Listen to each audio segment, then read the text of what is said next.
it means it's a challenge, an opportunity. And this seems to be working pretty well. Can you hear me? Yeah, that went off. It went off again?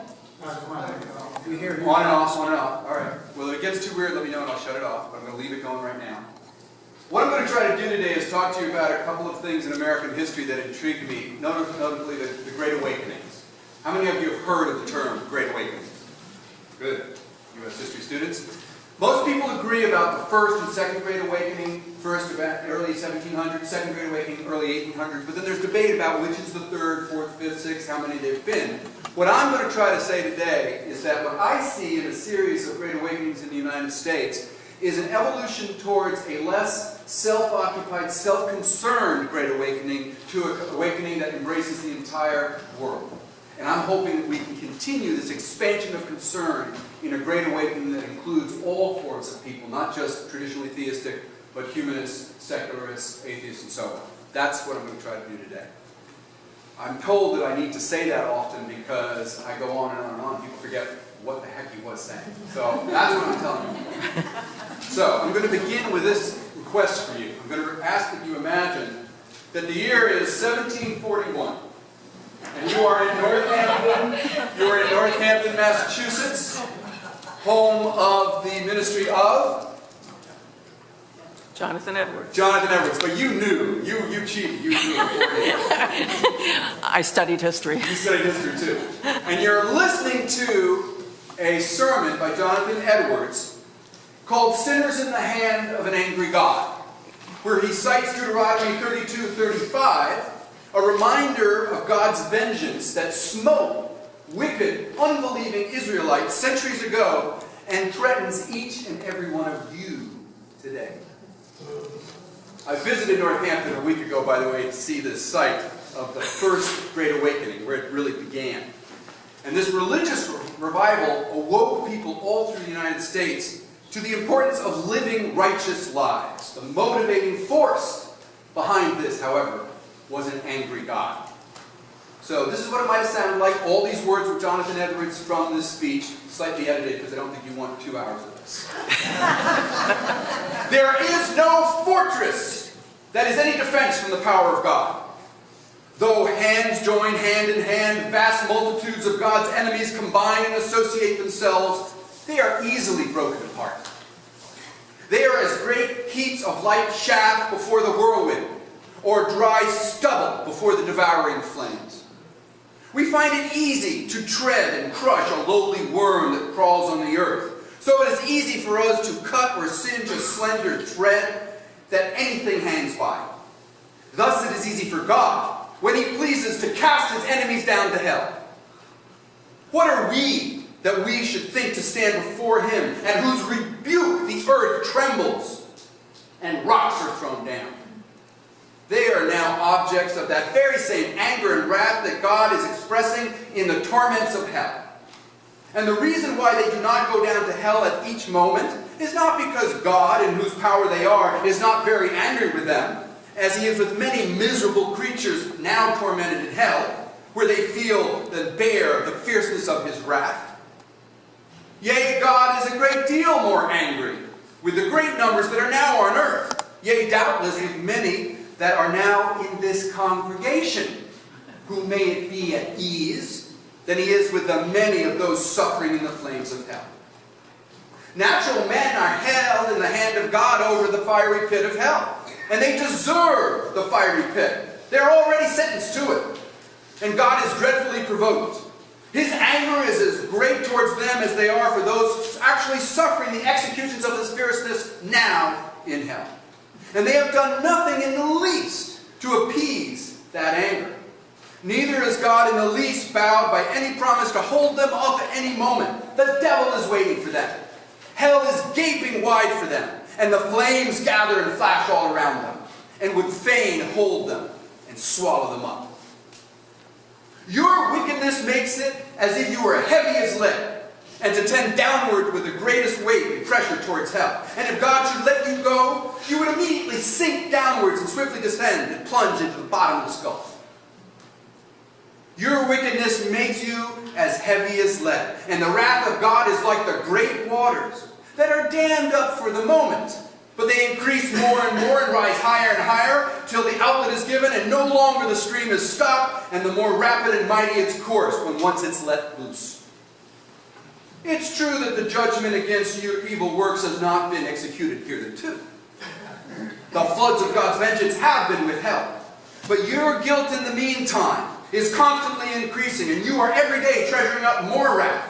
The waters are constantly rising and waxing more and more mighty. And there is nothing but the pleasure of God that holds the waters back and that are unwilling to be stopped and press hard to go forward. If God should only withdraw his hand from the floodgates, it would immediately fly open and would rush forth with inconceivable fury and would come to you with omnipotent power. And if your strength were 10,000 times than it was, yea, 10,000 times than the stoutest, sturdiest serpent in hell, it would be nothing to withstand. The bow of God's is pointed at your heart, and the arrow is on the string, ready to be let loose and drink your blood. The God that holds you over the fiery pit of hell, much as holds a loathsome spider, abhors you and is dreadfully provoked. His wrath towards you burns like fire. He looks upon you as worthy of nothing else but to be cast into the fire. He is of purer eyes to bear to have you in his sight. You are 10,000 times more abominable in his eyes than the most hateful, venomous serpent is in ours. You have offended him infinitely, and more than ever a stubborn rebel prince. And yet it is nothing but his hand that holds you from falling into the fire at every moment. Sinners!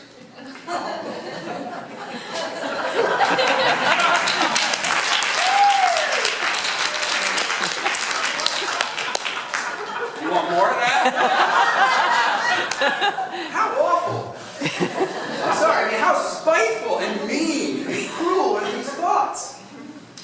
These particular words, which were first spoken in Northampton, but was recorded first on July 8, 1741 in Enfield, Connecticut, my home state, are angry words. But it's not the anger that repulses me.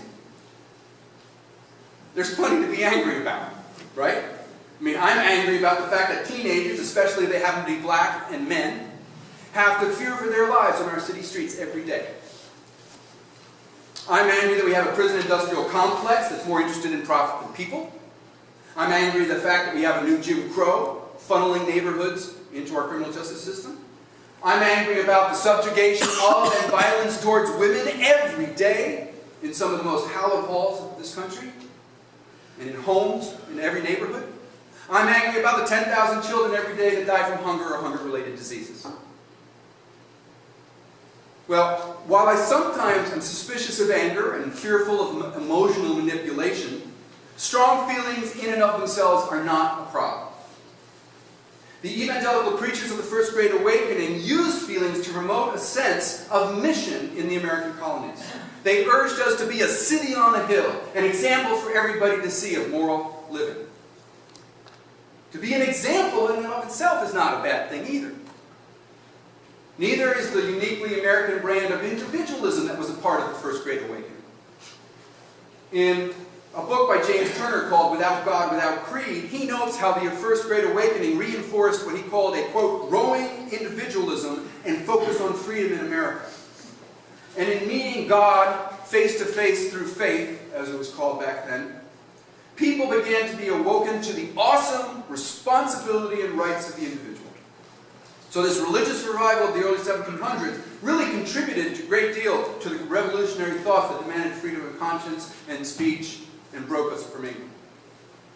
But what bothers me about the sermon is not the anger, not the emotion, it's not the individual even, but its emphasis on sin and guilt and shame and fear. It's obsessive fixation on the darker side of human nature, the conviction that we're so failed and flawed that we deserve to suffer in hell forever. Now, this message was brought throughout the colonies during the First Great Awakening by people like George Whitefield, who came from England. This English evangelical preacher spewed similar scorn on every congregation he spoke at through the Carolinas up to New England. And the dark cloud of pessimism that sort of descended over the United States was resisted at first by deists like Benjamin Franklin. One of the most optimistic Epicurean Quakers I know, right? Who could get that guy down? But here in Philadelphia, he heard Whitefield preach, and he said, I'm not going to give him any money, no money for the collection plate. This is what he wrote. I silently resolved he should get nothing from me. I had in my pocket a handful of copper money, 3 or 4 silver dollars, 5 pistols in gold. As he proceeded, I began to soften and concluded to give him the coppers. Another stroke of his oratory made me ashamed of that, so I was determined to give him the silver. And he finished so admirably that I emptied my pocket wholly into the collector's dish, gold and all. Franklin was so impressed with the emotionalism effectively conveyed by Whitefield and others, the dry, rational deism that seemed to have displaced traditional religion in the United States around 1800, began to give way during the first great 1700, began to give way to this new Great Awakening, because people were yearning for emotion, and he understood that. Franklin Turner called this yearning a desire for, quote, something deeper than reason. Something deeper than reason. Evangelism began this exciting new adventure for many people who feared that the curse of modernity would be indifference. That's what they feared. Now, Franklin was never indifferent. He remained true to his sensible deism and skepticism and rationality. He did recover after that day. But he poured his passion into civic life. He lived a passionate life. Very few people lived as passionately as Franklin did. But he remained within a humanist deist framework most of his life, in which what Turner called reasonable religions focused on morality rather than miracles. In Franklin's words, the most acceptable service of God was the doing of good to man. So it's in this direction that the individual torment and the tortured soul began to bring us towards a compassion, towards creating compassionate communities. And that brings us to the Second Great Awakening. You mind if I drink right out of this? I left my cup down. I don't know, it looks kind of like the Second Great Awakening.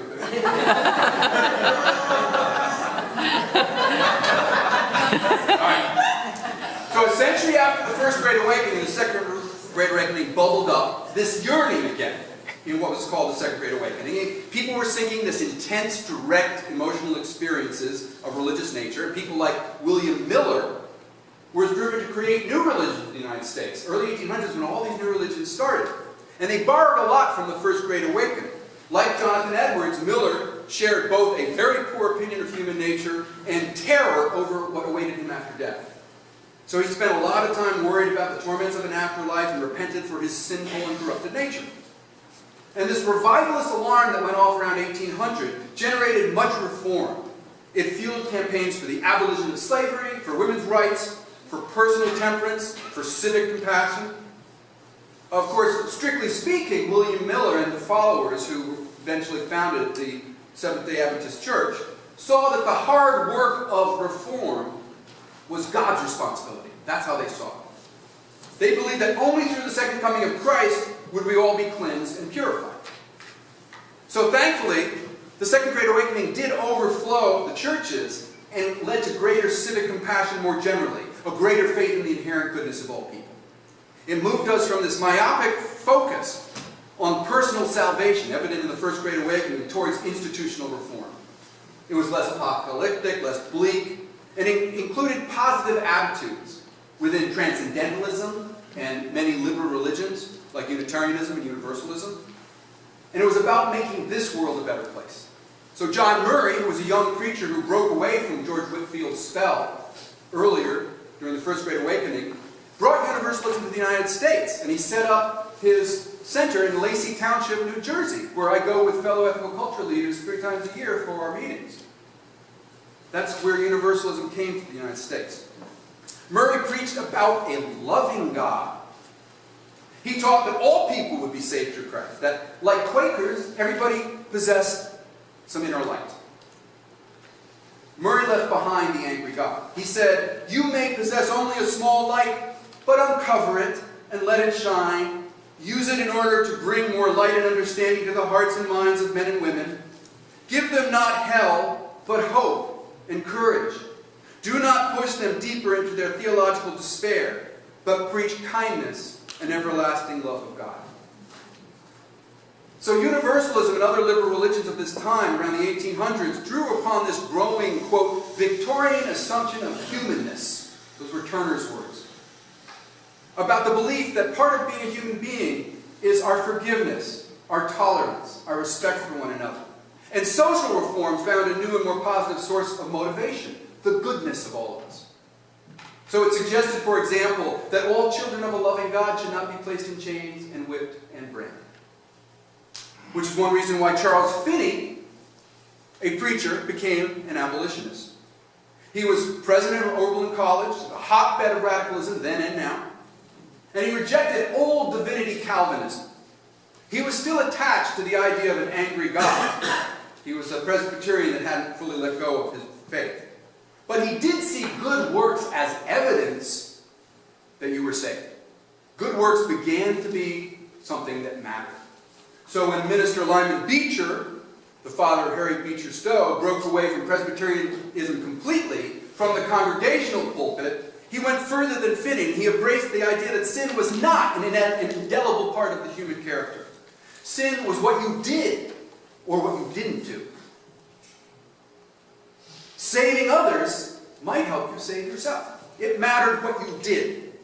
So Beecher aimed at temperance and abolition to try to save people. So here are some early flickers of one of ethical humanists' favorite sayings: deed before creed. It matters what you do. Further commitment to deed was embodied by the reforming Quaker Lucretia Mott. She turned her reforming zeal into the institution of marriage. She advocated equality in marriage, control of property, adequate sharing of income, child custody, divorce rights. And these efforts were sustained in her by her belief in the faith and goodness of people. She's a great representative of what the Second Great Awakening embraced: action, change, positive reform. Dorothea Dix is another great example. She took her reforming character into the asylums and sanitariums around the United States where people were abused and ignored. She said, this is no way to build a better world. Bring love. Make positive change. Make a better world. Few people captured this as well as Ralph Waldo Emerson. This affirmative and progressive flavor. He embraced many reform movements. It took him a while to get around to women's rights, let me tell you. And you can tell it by the words he used in his essay, and I'm going to read part of it, called Man, the Reformer. So just substitute human beings, reformers. But he did come around to it.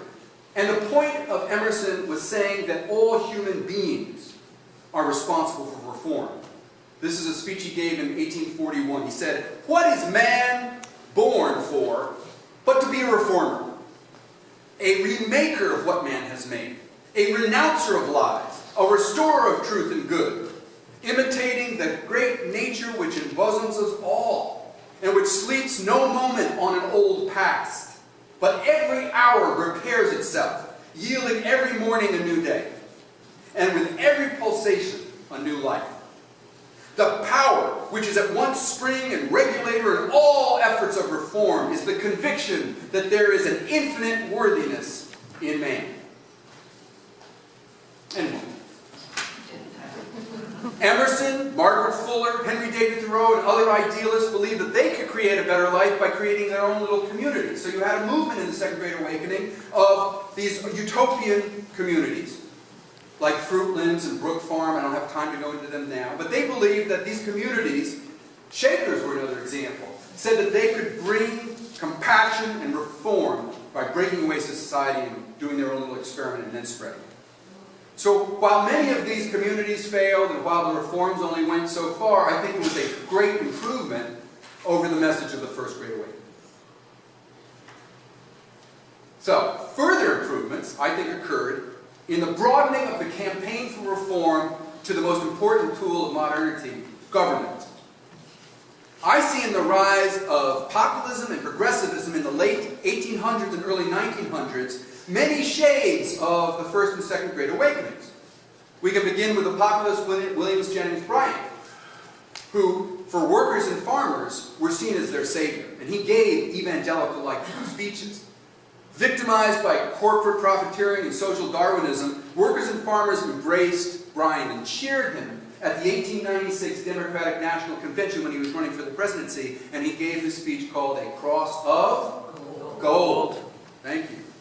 Because the gold standard was holding the borrowers down, and he believed to liberate them he had to get rid of it. He said, I come to you to speak in defense of a cause as holy as the cause of liberty, the cause of humanity. So he condemned the gold standard, and at the end of his speech came out in this mock expression of being Christ crucified on the cross. It said, cross of gold. And the audience was stunned. There was no applause. He thought he had failed. And as he left the stage, thunderous applause broke out because people were eager and hungry for an emotional reform movement. And it led to the greatest reform movement in the history of the United States, the progressive movement. So Teddy Roosevelt was a part of what I say is the Third Great Awakening. Many people would say, no, he was too secular. But listen to his speeches. They sound very evangelical, and they were demanding that change has to happen because human beings are worth it. Because we have dignity and we have responsibility. TR offered these sermons almost on the belief that it was up to humans, not God, to act.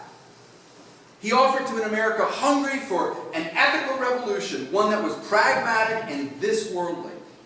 He said, keep your eyes on the stars and your feet on the ground. Sounds like George. Yeah. Populists and progressives woke up America for the need for reform in the person and in our private institutions, but in the government as well. So TR tore into civic corruption when he was police commissioner in New York City. He attacked Graff as governor of New York and as president of the United States. And he demanded that government display dignity, integrity, and respect for all people. Roosevelt and Bryan both managed to tap into what was known as the social gospel, which was a movement of engaged religions in the United States, greatly the Catholic Church and other religions, that demanded that people are given the basics for human life: shelter, nurture, fellowship, for everybody. So reform spread to consumer rights, birth control, the rights of labor, egalitarian monetary policy. It got the income tax passed, 16th Amendment of the Constitution, probably the most accepted way to try to adjust the issue of economic injustice. Well, from the founding of the first ethical society in New York in 1876, Felix Adler was a part of this Third Great Awakening, very much so. The man who started this movement emphasized reform within the soul, as did Jonathan Edwards, but left the angry God behind. He demanded that our civic institutions be fundamentally good, so he poured himself into a whole wide range of ethical cultures movements towards improving daycare, education, nursing programs, the rights of children in labor, and so on. And a part of the awakening was the demand that government must be involved. So ethical culturists from all different places in the United States served on various government commissions and reform boards and review boards. They cleaned up tenement houses. They supported immigrants. They demanded racial justice. And this heritage makes me proud. Through fits and starts over the 20th century, you see other little fluctuations of Great Awakening, sometimes inspired by religious fervor, but increasingly secular in nature, including both the religious and the secular. Like the Civil Rights Movement, or the Peace Movement, or environmentalism. Occupy. Are we today waking up to the need for social justice and the end of the systemic oppression of people of color and people without financial power? Maybe. I hope so. I hope make it so in whatever modest way I can. Watching the news offers me a little bit of hope. Can the current protests bring real reform? Or will it fade like Occupy, a wave that crashed upon the rocks of media marginalization and mainstream indifference? I don't know. Can we humanists help bring about a sustainable and effective Great Awakening? Can free thinkers and secularists and humanists reach out to other groups and create broader coalitions? Can those who embrace science and freedom of thought and conscience and democracy and social justice and ethical relationships and the worth of every individual work together for a better world? Can we celebrate reason and openness and tolerance? Can we celebrate around a tree of knowledge? Celebrating the great and diverse works of civilization.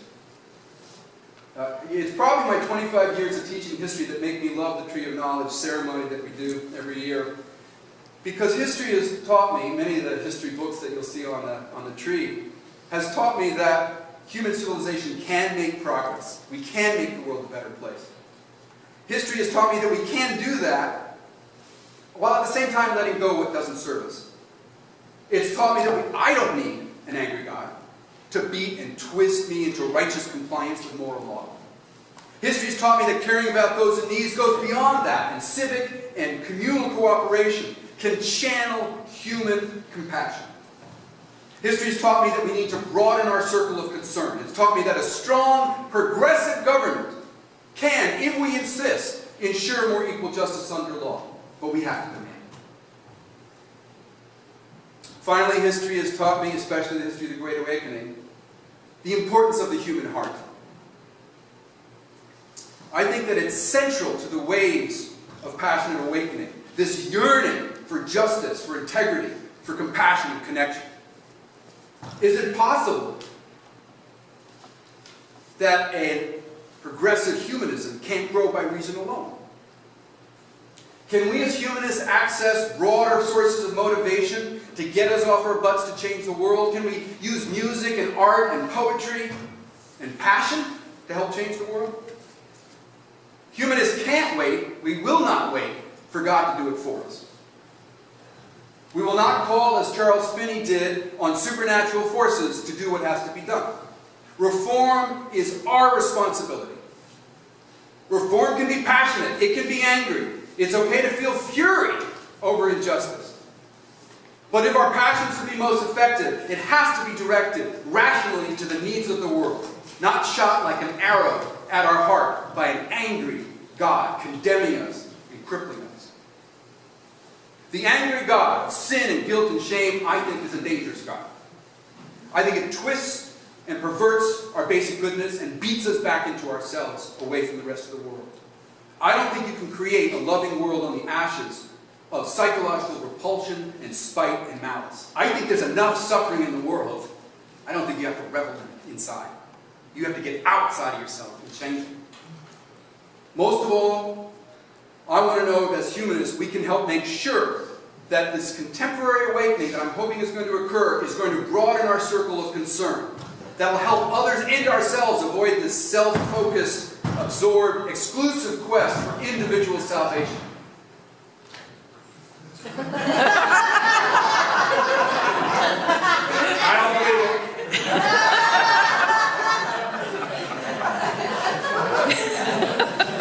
I think we need to look to ourselves, not signs from above, and do what's right.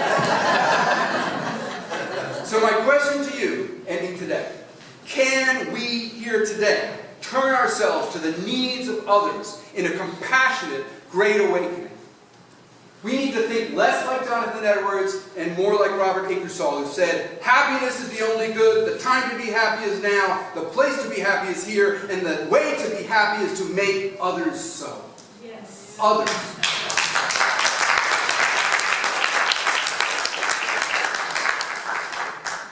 Justice flows outward.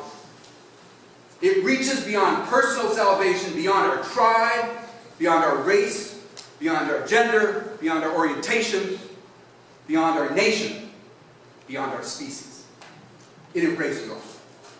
Whatever great awakening we bring about, whether it grows out of the current demands for criminal justice reform or not, it has to reflect America, where there's truly justice for all.